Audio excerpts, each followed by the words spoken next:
Bonsoir à tous et à toutes. Voilà, très heureux d'être avec vous pour partager ce temps de prière. Et je profite de l'occasion, puisqu'on est encore le 25 janvier, aussi pour vous souhaiter les vœux les meilleurs pour cette nouvelle année. Que Dieu vous bénisse abondamment à tous égards. Voilà, vous, votre famille, votre foyer, vos projets, votre vie spirituelle, tout ce qu'il y a de meilleur que le Seigneur peut vous donner encore en cette année.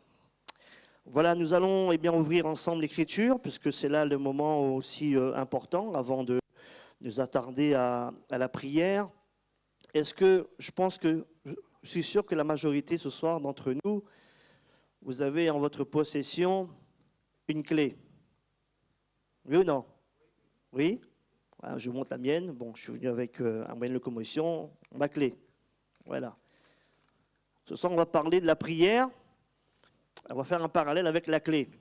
D'accord? La prière est une clé. Une clé pour, on l'a chanté, pour ouvrir, demandez et vous recevrez, frappez, l'on vous ouvrira. Nous allons voir ce soir environ 5 fonctions de la clé. 5 fonctions qui sont parallèles, on va dire, à celles de la prière. Et j'aimerais aussi pour cela ouvrir avec vous un récit. Ce sera notre récit de réflexion dans Acte 12. Je pense que tout le monde connaît bien ce récit de Acte 12.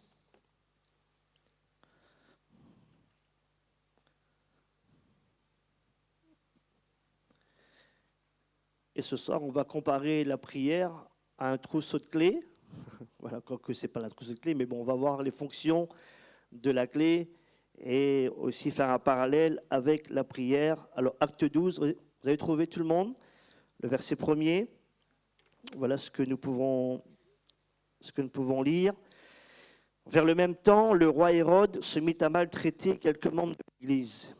Et il fit mourir par l'épée Jacques, frère de Jean. Voyant que cela était agréable aux Juifs, il fit encore arrêter Pierre. C'était pendant les jours des pains sans levain.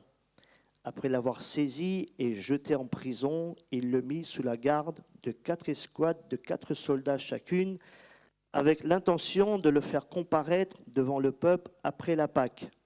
Pierre donc était gardé dans la prison, et l'Église ne cessait d'adresser pour lui des prières à Dieu. La nuit qui précéda le jour où Hérode allait le faire comparaître, Pierre, lié de 2 chaînes, dormait entre 2 soldats. Et des sentinelles devant la porte gardaient la prison. Et voici, un ange du Seigneur survint, et une lumière brilla dans la prison. L'ange réveilla Pierre en le frappant au côté et en disant « Lève-toi promptement !» Les chaînes tombèrent de ses mains. Et l'ange lui dit « Mets ta ceinture et tes sandales. » Et il fit ainsi. L'ange lui dit encore « Enveloppe-toi de ton manteau et suis-moi. » Pierre sortit et le suivit, ne sachant pas que ce qui se faisait par l'ange était réel et s'imaginant avoir une vision. Lorsqu'ils eurent passé la première garde, puis la seconde, ils arrivèrent à la porte de fer qui mène à la ville et qui s'ouvrit d'elle-même devant eux. Ils sortirent et s'avancèrent dans une rue. Aussitôt, l'ange quitta Pierre. Revenu à lui-même, Pierre dit « Je vois maintenant d'une manière certaine que le Seigneur a envoyé son ange et qu'il m'a délivré de la main d'Hérode et de tout ce que le peuple juif attendait. » Après avoir réfléchi, il se dirigea vers la maison de Marie, mère de Jean, surnommé Marc, où beaucoup de personnes étaient réunies et priaient. Il frappa à la porte du vestibule et une servante nommée Rhode s'approcha pour écouter. Elle reconnut la voix de Pierre et dans sa joie, au lieu d'ouvrir, elle courut annoncer que Pierre était devant la porte. Ils lui dirent « Tu es folle !» Mais elle affirma que la chose était ainsi. Et ils dirent « C'est son ange !» Cependant, Pierre continuait à frapper. Ils ouvrirent et furent étonnés de le voir. Pierre, leur ayant de la main fait signe de se taire, leur raconta comment le Seigneur l'avait tiré de la prison et il dit « Annoncez-le à Jacques et aux frères, puis il sortit et s'en alla dans un autre lieu. Quand il fit jour, les soldats furent dans une grande agitation pour savoir ce que Pierre était devenu. Amen. Un merveilleux récit montrant, eh bien, frères et sœurs, l'efficacité de la prière. Quelles que soient les situations, quelles que soient les détresses, quelles que soient eh bien, les difficultés dans lesquelles eh bien, vous pouvez vous trouver, lorsque nous exerçons cette arme, la prière, eh bien, elle est efficace. La situation ici de cette église de Jérusalem est très difficile, dramatique même, dramatique. Il y a une persécution qui va sévir. Auparavant, eh bien, les religieux, etc., ils s'en sont pris aux chrétiens, aux membres de l'Église, et là, eh bien, ils s'en prennent non seulement aux membres de l'Église, mais aussi aux apôtres. Ici, ils s'en prennent aux apôtres. Il est parlé de quelques membres de l'Église qui sont maltraités, et terrible, l'apôtre Jacques, le frère de Jean, il est décapité. Décapité. Et voilà que Hérode, voilà ce qu'il fait, ça plaît aux hommes, et continue eh bien, dans son élan.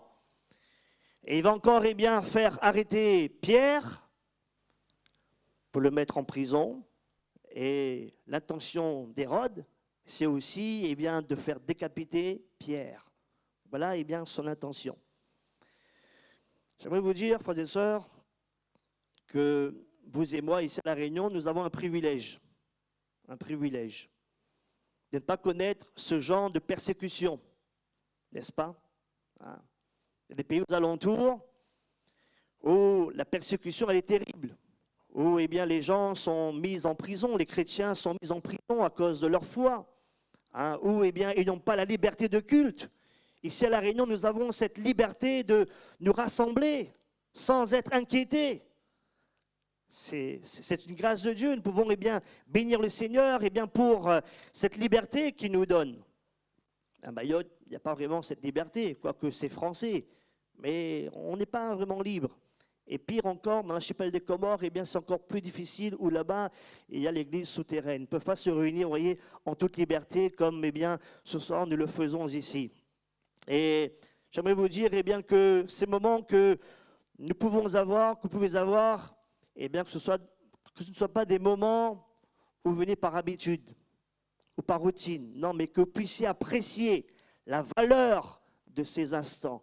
Que vous puissiez apprécier la valeur eh bien, de ce temps béni dans la présence de Dieu, dans la communion fraternelle. Ça, c'est un privilège. Vous voyez, parfois, eh bien, tellement on est habitué à ce qu'on a, on ne fait plus attention. Et comme on dit, c'est quand on perd quelque chose qu'on voit la valeur. Quand on perd, c'est là qu'on réalise la valeur. Mes frères et sœurs, réalisons que, eh bien, il y a un privilège. Et ici, on voit qu'il y a une persécution qui va sévir. Mais regardez, et c'est ce que j'aimerais souligner, la mentalité de l'église de Jérusalem. Cette église, elle a une bonne mentalité. Cette église, elle ne se décourage pas. Les membres de l'église sont maltraités. Jacques a été décapité. Pierre est en prison. Et l'église a une bonne mentalité. L'église a une mentalité de vainqueur. Il ne baisse pas les bras. Il ne se décourage pas. Mais l'église est dans la prière. C'est beau, n'est-ce pas? L'église est dans la prière. Ça, c'est une bonne mentalité. Mentalité de vainqueur. Et aussi, on voit aussi une église en bonne santé, comme nous l'avons chanté. Nous sommes unis. Et on voit ici une église qui est unie. Parce que quand un membre souffre, tous souffrent avec lui. Pierre, donc, était dans la prison. Et l'église ne dit pas, mais ça, c'est son affaire, c'est son problème, excusez-moi. Eh bien, il ne fallait pas qu'il annonce l'évangile. Non, l'église, eh bien, il est dit, l'église cessait d'adresser pour lui. L'église, eh bien, ici, s'oublie. L'église oublie, eh bien, on va dire, eh bien, l'église oublie ses problèmes, eh bien, à eux-mêmes, et l'église est centrée. L'église, eh bien, est là, eh bien, dans la prière, pour Pierre. Vous voyez, on voit ici une église eh bien, qui est unie. L'église ne cessait d'adresser pour lui des prières à Dieu. Voilà une bonne mentalité. Que nous puissions avoir cette mentalité, n'est-ce pas, en face des situations difficiles.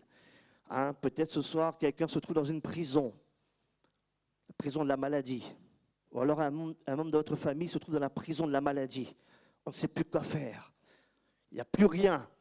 Les médecins eh bien, disent, mais on ne peut plus rien.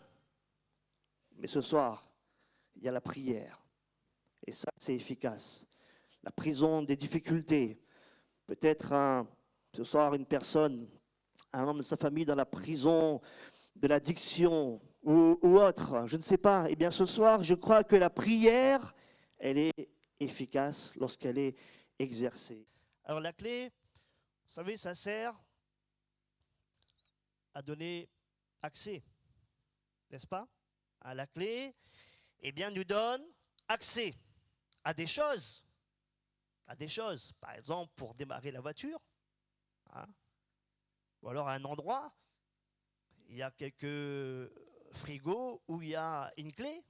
Hein, parfois, on ne veut pas trop les enfants, eh bien, ils font n'importe quoi, ils ouvrent le frigo à tout bout de champ, on met le frigo à clé. Vous voyez? La clé donc permet d'avoir accès à des choses et aussi à des endroits, à un lieu. Si ce soir nous sommes ici, c'est parce qu'il y a un frère, je pense, ou une sœur, qui a eu la clé et qui a permis que vous et moi, nous puissions accéder à ce lieu de culte pour prier, n'est-ce pas? Vous voyez, la clé nous parle d'accès. Et frères et sœurs, la prière au nom de Jésus, je dis bien la prière au nom de Jésus, nous donne aussi d'avoir accès à Dieu. La prière nous ouvre le ciel, puisque eh bien, Jésus, celui eh bien, qui est venu sur la terre des hommes, Jésus qui a brisé, qui a renversé le mur d'inimitié, qui eh bien, nous séparait de Dieu à cause du péché, eh bien, Jésus, il a ouvert pour nous un accès. L'Écriture dit ceci, que nous avons, au moyen du sang de Jésus, une libre entrée dans le sanctuaire par la route nouvelle et vivante qu'il a inaugurée pour nous au travers du voile, c'est-à-dire au travers de sa chair. Jésus a ouvert eh bien, pour nous un chemin. Amen. Hein? Et ce soir, nos prières adressées à Dieu dans le nom de Jésus, eh bien ça c'est la prière qui a trouvé une bonne adresse. Vous n'êtes pas trompés. Les gens qui prient autour de nous. Il y a beaucoup de religieux qui prient. Mais est-ce que ça leur ouvre eh bien, les trésors du ciel? Est-ce que ces gens eh bien, sont exaucés? Et la prière, eh bien, frères et sœurs, nous donne accès au trésor du ciel, là eh bien, où se trouvent toutes les bénédictions de notre Dieu. Et ce soir, vous avez eu raison de venir, de vous adresser au Père Céleste, qui vous voit, qui vous connaît. Et quand vous vous approchez de lui, alors eh bien, nous avons accès à son trône de grâce. Approchons-nous donc avec assurance, nous dit l'apôtre, du trône de la grâce, afin d'obtenir miséricorde et de trouver grâce pour être secouru dans nos besoins. La prière, vous voyez, la clé, eh bien, nous parle d'accès. D'accès. La prière, et en faisant un parallèle avec la clé nous parle aussi de sécurité. Hein? Quand je rentre chez moi, je ferme ma porte à clé. Et ça, c'est la sécurité. À Mayotte, eh bien, c'est important la sécurité. Avec l'insécurité, d'ailleurs, les gens se sont mobilisés contre l'insécurité, les cambriolages, les délinquants, etc. Et ça, c'est un sujet cher eh bien, aux concitoyens de Mayotte, la sécurité. Et combien, eh bien, frères et sœurs, la clé est importante. Elle nous parle eh bien, de sécurité. À La Réunion, il y a moins de sécurité, mais quand même, hein, on doit être vigilant. Je ne crois pas que quand vous entrez chez vous, vous ouvrez la porte et ensuite vous laissez ouvert. Non. Maman, elle ferme la porte derrière. Hein. On s'assure que toutes les portes soient verrouillées, hein, soient eh bien fermées. Eh bien, je crois que de même, la prière préserve notre communion avec Dieu. C'est très important. On ne prie pas pour prier. La prière préserve notre communion avec Dieu, frères et sœurs. La prière maintient ferme la communion avec Dieu. Et d'ailleurs, Jésus lui-même il va dire un jour aux disciples, « Veillez et priez afin que vous ne tombiez pas dans la tentation. » Est-ce que vous savez quand la tentation va venir? Est-ce que vous savez quand l'épreuve va venir? On ne sait pas. C'est avant qu'on doit prier, voyez, afin d'avoir les ressources pour que quand la tentation va venir, pour que quand l'épreuve va surgir, alors nous aurons les ressources, nous aurons du répondant, nous pourrons tenir ferme, nous pourrons rester debout. Voyez, la prière préserve notre communion avec Dieu. Il y a parfois des croyants qui recourent à la prière que dans les moments de crise, quand les moments de difficulté, c'est là qu'ils vont venir au Seigneur. Mais non, là n'est pas le but premier de la prière. La prière avant tout, c'est la communion avec Dieu. Et je vois ici avec Pierre. Pierre, il illustre bien cette communion avec Dieu. Pierre, c'est un homme qui est devenu solide. Il est devenu solide. Auparavant, il n'était pas solide. Et d'ailleurs, quand Jésus va un jour le rencontrer, tu es Simon, tu seras appelé Pierre, Céphas, solide. Et Pierre, maintenant, il est devenu insolide. Est-ce que, frères et sœurs, vous pourriez-vous dormir sur vos deux oreilles, comme Pierre, ici en prison? Il sait que demain, il va comparaître devant le roi Hérode, devant tout le peuple. Demain, peut-être aussi que lui, il va être aussi décapité. Et on voit Pierre qui dort. Il dort entre deux soldats. Pierre, il dort profondément, au point que, au moment où Dieu a choisi pour intervenir en sa faveur, l'ange le frappe au côté pour le réveiller tellement il dormait profondément. Vous voyez, Pierre ici, il illustre cette communion. Il est dans la paix. Il est dans la communion avec Dieu. Il connaît son Dieu.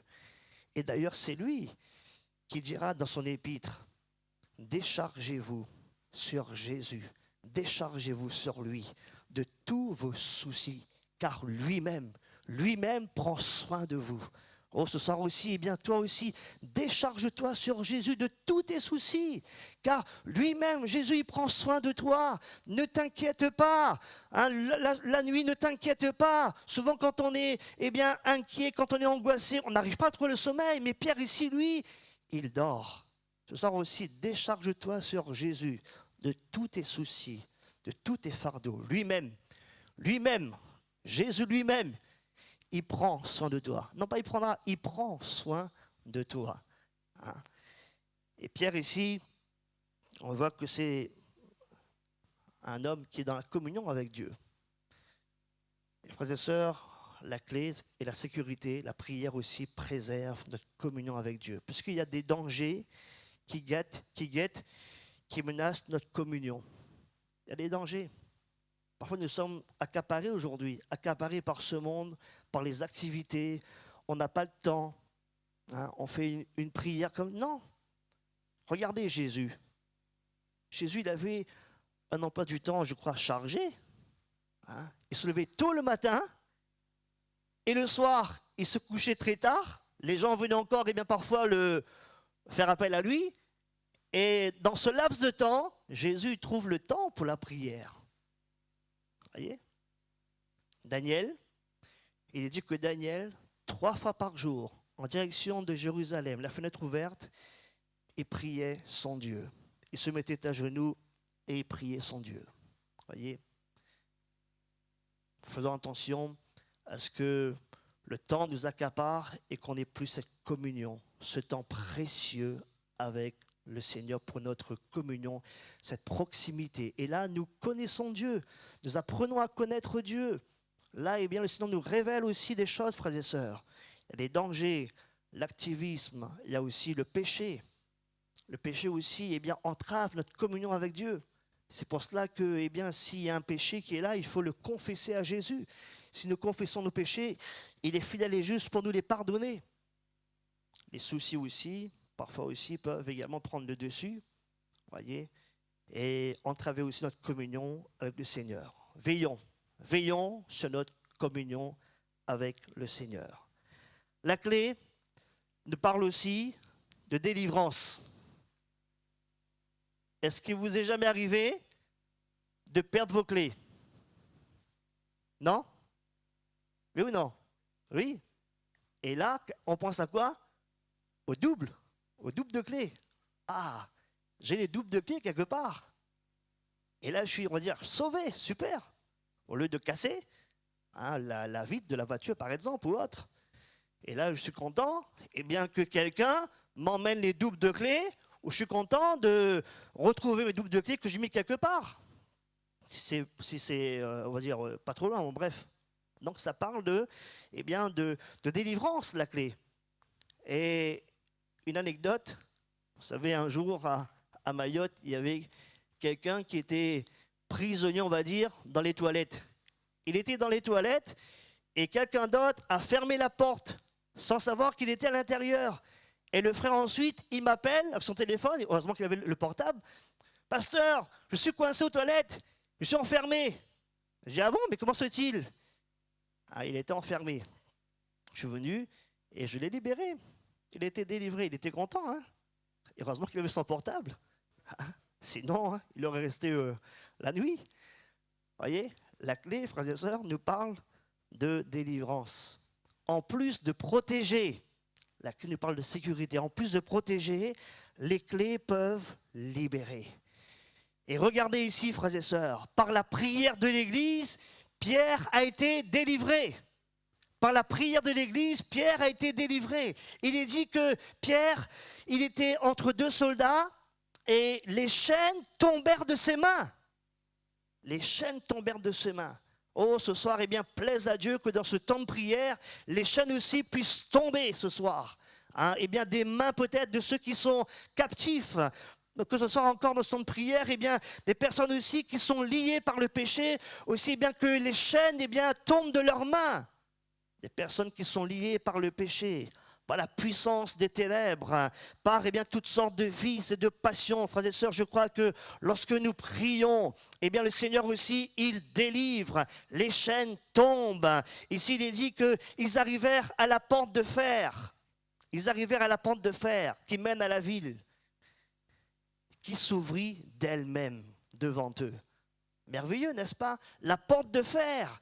Ils ont passé une première garde, une deuxième garde, et là, face à la porte de fer, qui était donc l'accès à la rue, la porte de fer s'ouvrit elle-même devant eux. Hein? La prière aussi ouvre les portes. Et ce soir, je crois que le Seigneur aussi veut faire tomber les chaînes des mains, des jeunes, des ados, peut-être aussi des personnes qui sont liées, qui sont eh bien, sous l'emprise eh bien, du diable. Ce soir aussi, le Seigneur, eh bien, il veut aussi ouvrir eh bien, les portes. Pierre, lorsqu'il assiste, il est spectateur de cette scène. Il croit avoir une vision. Il croit eh bien, qu'il rêve. Et il va dire, lorsque eh bien, l'ange l'a quitté, hein, après que l'ange ait fait pour lui le plus difficile, l'ange lui laisse dans la rue, et lui, il réfléchit, et là, il se dit, mais je vois maintenant, d'une manière certaine, que le Seigneur a envoyé son ange et qu'il m'a délivré de la main d'Hérode. Il m'a délivré de la main d'Hérode. Et ce soir, quelqu'un est sous la main d'un ennemi, d'une adversité, d'un problème. Ce soir, le Seigneur aussi, il peut te délivrer de cette main qui est là, qui est tendue sur toi, qui t'oppresse, hein, qui eh bien, t'empêche eh bien, de t'épanouir. Le Seigneur, eh bien, ici, le Père va dire, m'a délivré de la main d'Hérode. Et il dira ensuite comment le Seigneur l'avait tiré de la prison.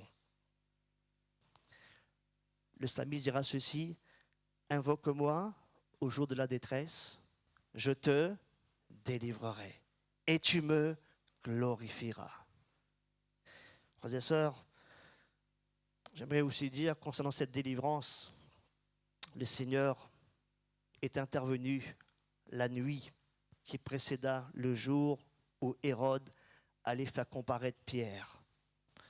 Ça montre que le Seigneur, il n'arrive jamais trop tard. Il arrive toujours au bon moment dans notre vie. Il n'arrive jamais en retard. Soyons patients dans l'affliction. Soyons toujours persévérants dans l'épreuve.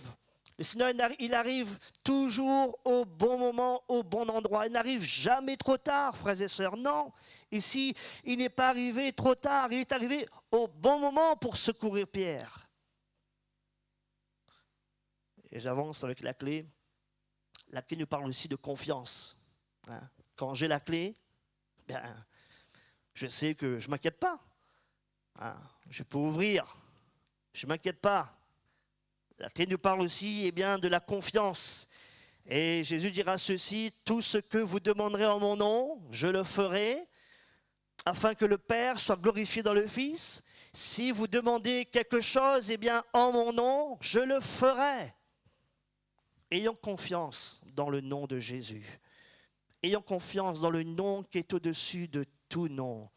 Et ce nom qui nous amène à prier, selon aussi les voies de Dieu, selon le cœur de Dieu, ayons confiance. Je crois que ici, c'est avec confiance que l'église de Jérusalem, priait, intercédait, pour Pierre. C'est avec confiance. Particulièrement, cette servante Rhode, elle était dans la foi, elle était confiante. Lorsque Pierre a été libéré et délivré de la prison, Pierre, il savait que non loin de là, il y avait l'église qui priait. Il y avait une maison là, une réunion de prière, comme ce soir. Et voilà que Pierre, il arrive, les gens étaient en train de prier. Peut-être qu'ils disaient, Seigneur, délivre, Pierre. Seigneur, épargne-le. Seigneur, garde-le dans la foi. Et Pierre, il frappe. Et il y avait Rhode, la servante. Elle va voir. Et elle entend la voix de Pierre. Elle a reconnu la voix de Pierre. Et au lieu d'ouvrir la porte, elle va dire les autres, « Hey, c'est Pierre qui est là. Pierre est délivré. » Ils vont dire, « Mais non, tu es folle. Tu es folle. » Terrible parfois d'entendre de ce genre de paroles. Ça a pu la frustrer. Mais on prie et il est là, tu dis que je suis folle. Et Dieu a exaucé. Et Pierre continue à frapper. C'est Pierre, il est là. Et d'autres vont dire, mais c'est son ange. C'est son ange. Et Pierre, il continue d'insister. Et là, on voit que quand Pierre, il continuait à frapper, ils ouvrirent et furent étonnés de le voir. Dieu nous étonne, n'est-ce pas? Et frères et sœurs, quand on est dans la prière, ne soyons pas dans l'incrédulité, nous soyons dans la foi, soyons toujours dans la confiance. Comme Rhode ici, la servante. Si la porte de fer, elle s'ouvrit d'elle-même devant eux, la porte d'une prière a pris du temps avant de s'ouvrir, et ce n'est pas normal.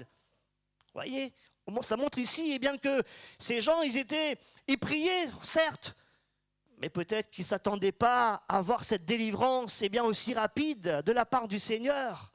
Mais Rhode, elle est une femme qui nous donne ici une leçon de foi. Elle était dans la confiance, elle était dans la foi. Amen. Ce soir, nous aussi, prions avec foi, prions avec confiance. Et je termine pour dire que la clé, ça sert aussi à démarrer une voiture, à démarrer une moto. Ça sert d'allumage. Et je crois que les clés, frères et sœurs, qui font démarrer le moteur, la prière aussi de l'Église, déclenche une puissance qui est la puissance de Dieu. Lorsque cette prière, elle est en action, lorsqu'elle est exercée, frères et sœurs, cette prière, eh bien la prière de l'Église, elle déclenche la puissance de Dieu. Elle déclenche le pouvoir illimité de notre Dieu. Et ainsi nous pouvons dire, eh bien comme l'apôtre, oui Seigneur, il nous bénit au-delà de ce que nous pouvons demander ou même penser, comme ce fut le cas ici. La prière, frères et sœurs. Alors ce soir, eh bien, après avoir entendu ce message, est-ce que nous voulons aller dans cet élan ce soir? Est-ce que nous voulons eh bien, aussi accéder ce soir au trône de Dieu? Est-ce que nous voulons ce soir aussi eh bien, dire, Seigneur, eh bien, libère, délivre, que les chaînes tombent, que les portes s'ouvrent. Seigneur, eh bien, que toujours je sois dans cette sécurité, en me maintenant dans cette communion avec toi. Également ce soir, Seigneur, eh bien, je prie eh bien, avec confiance, croyant que tu es là et que tu feras encore eh bien, pour moi et pour l'Église de grandes choses qui nous étonnera toujours. Amen.